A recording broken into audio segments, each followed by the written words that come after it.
Košarkaški klub Ikar iz Gornjeg Milanovca jedini je klub u kom deca sa smetnjama u razvoju mogu naučiti prve košarkaške korake.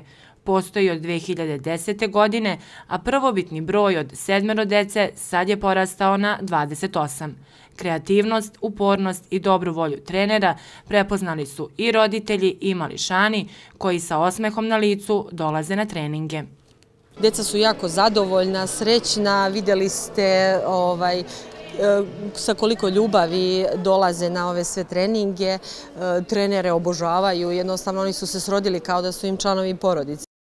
Treninzi su kratki, ali intenzivni, jer se na taj način poboljšavaju motoričke sposobnosti dece koja imaju probleme u razvoju.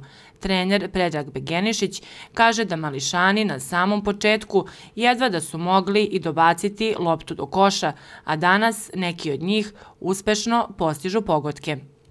Dolaze na trening zadovoljni, odlaze zadovoljni, na svakom treningu ima muzička podloga koja kao muzika im ovako malo i smiruje organizam i sve ostalo.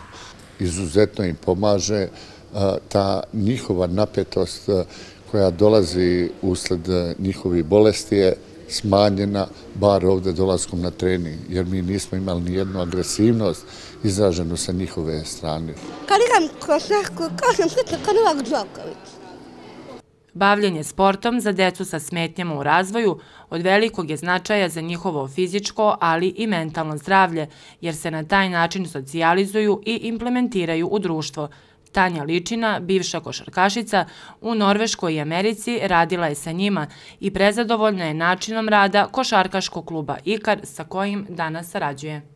Ja sam u potpunosti oduševljena sa svim radom koji klub Ikar ulaže i koji je uložio sve ove godine, pogotovo imajući u vidu prilike u Srbiji i trenutno stanje ovog konkretno pitanja u našoj zemlji.